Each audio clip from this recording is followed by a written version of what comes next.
Seguimos pensando en voz alta y compartiendo con ustedes reflexiones vinculadas a temas profundos, vinculados a la soberanía desde distintos puntos de vista. Uno puede pensar en la soberanía en términos de nuestros límites y el cuidado de las fronteras. Pero ¿qué pasa cuando hablamos de la soberanía en términos de investigación, de generación de saber? Se me ocurría, por decirlo de un modo muy sencillo, que cerrar el CONICET, siendo presidente, es como tener un hijo y no mandarlo a la escuela. Esa es mi impresión, por eso me impacta tanto que se hable en estos términos y que haya que ir a explicar al Congreso por qué tenemos que tener las escuelas abiertas. Pero para hablar de esto voy a saludar a alguien que sabe mucho, porque entre otras cosas fue ministro de Ciencia y Tecnología, además de ministro de Educación entre el 2019 y 2021, investigador del CONICET, decía entre el 19 y el 21 fue secretario de Malvinas, Antártida y Atlántico Sur. Daniel Filmus, te saluda Pablo Markovsky, gracias por atender. ¿Qué tal, Pablo? Buenas tardes, un gusto. Te pregunto para comenzar la charla sobre cómo valorás el modo en que el Ejecutivo y el actual gobierno se está vinculando con algo tan profundo e importante para el país como el desarrollo de la ciencia, la tecnología y la innovación. Bueno, estábamos muy preocupados antes de que asumiera Milei porque él había planteado en varios programas de televisión que el CONICET debía ser cerrado. Había planteado que Argentina no necesitaba ciencia y tecnología, que podemos comprar las cosas hechas para que las vamos a fabricar acá. Había planteado que era un gasto y no era una inversión la ciencia y la tecnología, y esa preocupación, ahora que ya está en el ejercicio del gobierno, es mayor porque ha comenzado a implementar esa política, comenzando en primer lugar por eliminar el Ministerio de Ciencia y Tecnología. En realidad ni siquiera es una secretaría, pasó a ser una subsecretaría, y en particular se ha anunciado que no hay incorporación de becarios al CONICET, que el presupuesto se va a reducir de tal manera que hoy ya los institutos del CONICET, que están a lo largo de todo el país, no saben cómo pagar los servicios más básicos, y el deterioro de los salarios de los científicos y de los becarios hace que la gran mayoría de ellos ya estén pensando en irse del país y exportar científicos y exportar realmente a aquellos que se dedican al avance del conocimiento.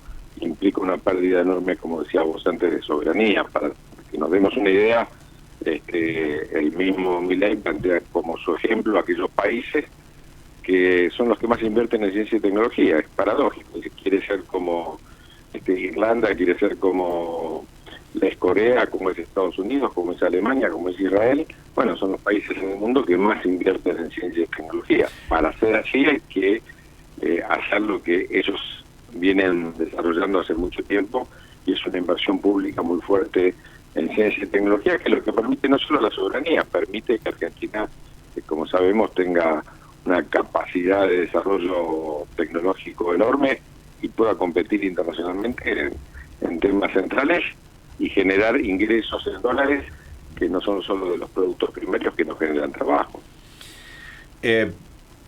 Repasando algunos datos, y antes de preguntar sobre cuál es si el objetivo es el déficit cero y la planilla de Excel que cierre, si se consigue por ese lado, pareciera que los números son irrisorios, pero el CONICET se ubicó en el primer puesto de las instituciones similares con mayor impacto social en toda Latinoamérica, y está en el puesto 13 entre 1.747 instituciones de todo el mundo. Entonces estamos hablando de algo que es importante para la Argentina, pero además que nos prestigia a nivel internacional. Y si lo miro no con una vocación altruista, mirándolo, abro comillas, como negocio, como la posibilidad de que entren dólares, que es lo que nos hablan, de lo que nos hablan todo el día. Si esa fuera la única de las consideraciones,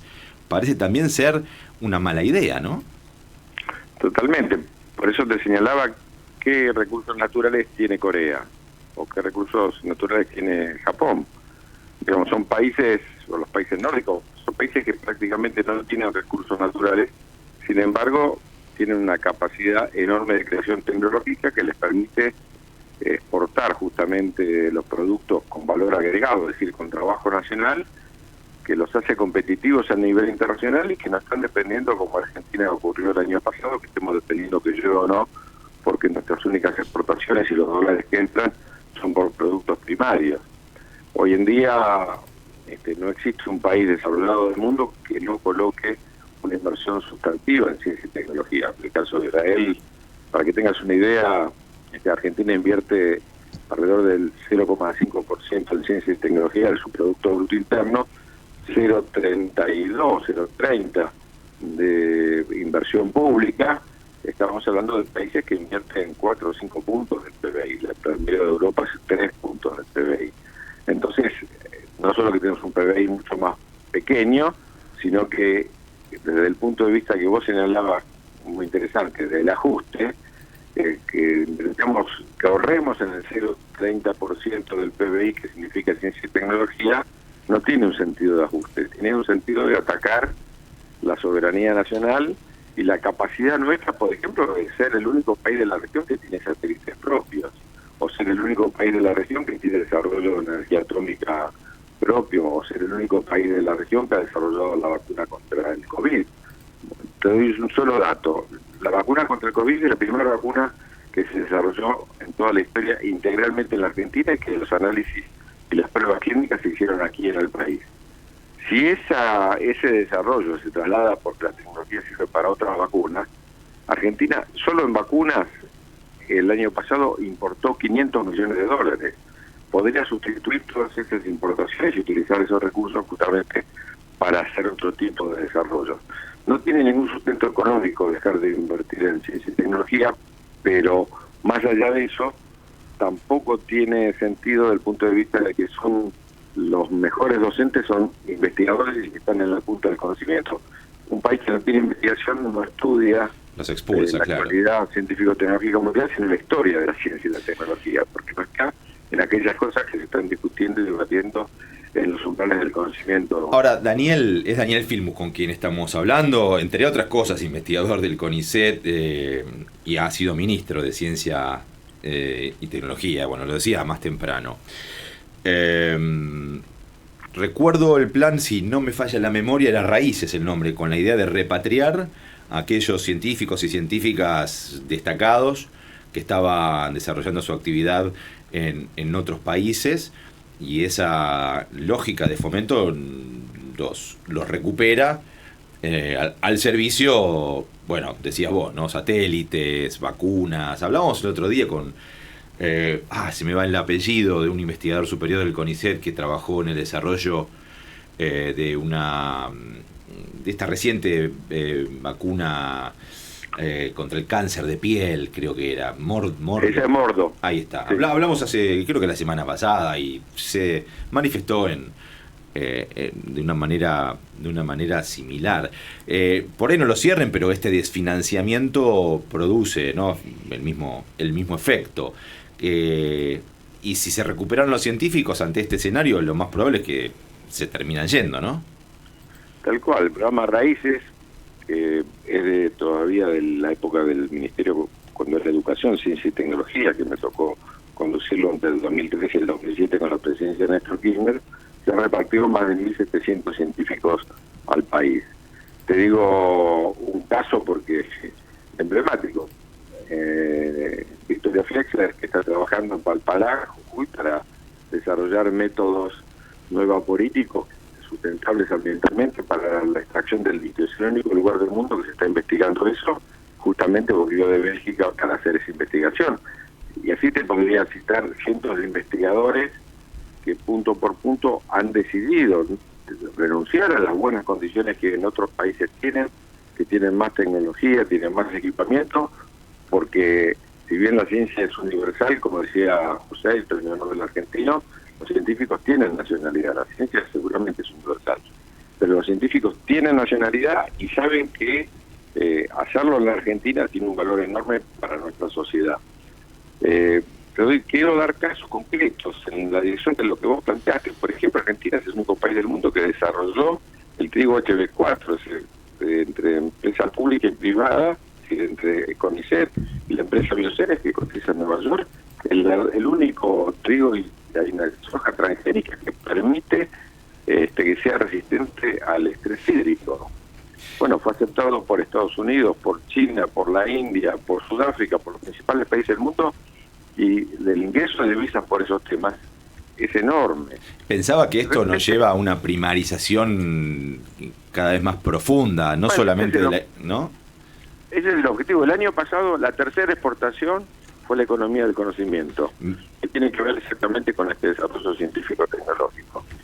Y es una exportación que no está vinculada, insisto, a las condiciones primarias, está vinculada exactamente a la inteligencia, a la capacidad de los argentinos y argentinas, y eso no depende de otra cosa que no sea del trabajo y de la posibilidad de un Estado que invierta para que ese desarrollo se produzca. No conozco que cada uno que nos está escuchando, Pablo, piense qué país del mundo conoce que se desarrolló sin ciencia y sin tecnología. ¿Qué país del mundo se desarrolló sin universidades? No, miremos el caso de China y en la preocupación de Estados Unidos respecto justamente a la competencia científico-tecnológica que le genera China, que le disputa los mercados en esa dirección, el caso de India, para ser también más actuales. No hay posibilidad de desarrollo sin ciencia y tecnología. Lo que se está buscando, justamente como señalaba recién, primarizar el país y que solo dependamos de los sectores agropecuarios o en última instancia mineros. Tanto habla el presidente, sí, el litio y no hagamos batería. Claro, tanto habla el presidente de la Argentina del centenario. Hay que leer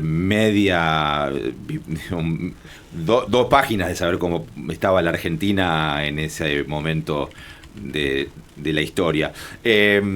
Dos últimas consideraciones con Daniel Filmus, que nos da la posibilidad de charlar y pensar sobre dónde estamos parados frente a esta coyuntura histórica. Vos sabés que fui al Museo de la Ciencia con mi hijo más grande, que tiene 11 años y está muy, muy enganchado con inventos y más, y estaba cerrado. Pregunté y me dice, no abre. Un lugar fabuloso que está ahí, no sé si lo conocen, sobre Godoy Cruz y Soler. Y fue mi hijo el que... Tiene 11 años, y charlábamos un poco, le cuento, mirá, parece que pensó que le estaba bromeando con esto de que está cerrado, ¿no?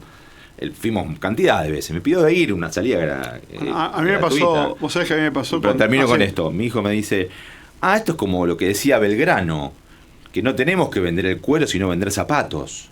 Mi hijo de quinto grado. Lo sabe mi hijo y no lo practica el presidente, perdón, David. No, perdóname vos a mí. Vos sabés que a mí me pasó lo mismo con mi hijo más chico cuando tenía la edad de tu hijo. Tenía 4 o 5 años. Mi hijo era fanático, pero fanático de samba. Me pasa, sí. E íbamos a Tecnópolis y no había manera de explicarle que samba no estaba más, que lo habían sacado. En épocas de Macri. Y era tremendo, porque aparte los chicos aprendían un montón, además de tener a ídolos que fueron próceres nacionales, también aprendían un montón. Y justamente lo que vos decías de Belgrano también se aprendía en esos dibujitos. Ahora, esto es, Daniel, y termino con esto para hablar un poco más de política ahora, que estamos todo el tiempo hablando de política en esta charla. Vendedores de pasado en Copa Nueva, me suena que es el más rancio antiperonismo, entendiendo que donde haya algo que fue o que pueda ser asociado al kirchnerismo, tiene que ser cerrado, ofendido y violentado. Bueno, el Museo de Ciencia, ese que señalamos, el Centro Cultural de la Ciencia, que es hermosísimo, fabuloso, está ahí en Palermo, justo donde está el Polo Científico Tecnológico y tenía sede del Ministerio de Ciencia y Tecnología, fue cerrado con la excusa de no contratar, escuchadme bien, los pasantes que de la Facultad de Ciencias Exactas y de otras facultades son estudiantes que hacen sus prácticas enseñándoles justamente a los chicos cómo funciona la ciencia, porque lo bueno es que ahí los chicos lo hacen con las manos, digamos. No es que no le explican el pizarrón, sino que tienen la posibilidad de aplicarlo. Nadie más cercano a la ciencia que un chico que está preguntando todo el tiempo los porqués. Entonces, ahora es un falso debate, ¿no? En esta disciplina tenés que tener espacios como tienen todas las ciudades del mundo. Sí. Vas a Nueva York, vas a Washington, vas a a San Francisco o vas a Tokio o a Seúl, los principales museos, por supuesto la Villette en París, digo, son museos científicos que están orgullosos los países de tenerlo. Bueno, nosotros lo teníamos y ahora está cerrado. Sospecho que por ahí estarás de acuerdo con que es un falso debate al que nos quieren llevar, porque hay pobreza, cosa que es algo urgente, la desigualdad, y sabemos que no venimos del mejor de los mundos y que es un problema que atender. Entonces el falso debate que planteo es, como hay pobreza, entonces no debemos tener ciencia y tecnología y no podemos producir saber ni conocimiento. Mirá, ese debate, hace poco se cumplieron 150 años de la inauguración del Observatorio Astronómico que creó Sarmiento en Córdoba. Y leí los debates de la creación y Sarmiento decía justamente lo contrario, que después Hussein también lo planteó en Argentina, que porque somos pobres tenemos que invertir en ciencia y tecnología. Y él explicaba que una Argentina distinta, y después lo hizo con la educación, tenía que ver que nosotros podamos desarrollar la investigación aquí en nuestro país. Hussein tenía una frase que a mí me encanta, que es la ciencia no es cara la ignorancia. Y que los países son ricos porque invierten en ciencia, los que no son ricos es porque no lo hacen. Y me parece que esa es la clave. No es, ¿te acordás que Macri nos decía, no voy a dar fútbol para todos porque voy a hacer jardines? Nos quedamos sin fútbol para todos y sin jardines. Acá estamos hablando de algo más serio que fútbol para todos, que es el desarrollo científico del país. Te insisto que son cifras muy pequeñas, no es para ahorrarse esa plata, sino para que Argentina no tenga soberanía. Daniel Filmus, como siempre, un gran gusto charlar con vos. Un abrazo enorme, buenas tardes. Daniel Filmus, y poniendo sobre la mesa y proponer esta charla vinculada a la generación de saber y conocimiento. Bueno, ir al Museo de la Ciencia era un planazo para mí. Sí, estaba buenísimo. Tenía cosas aparte muy de tocar y de interactuar, estaba hecho con los mejores elementos, realmente una hermosura, y uno ve cómo se va. Ahora está cerrado, además hay un parque, que está abierto el parque igual, pero está muy venido abajo, sí. Imperdonable. Tras la tanda, David Burstein, y todo lo que te estás preguntando del inicio del fútbol grande en la Argentina. Ya seguimos.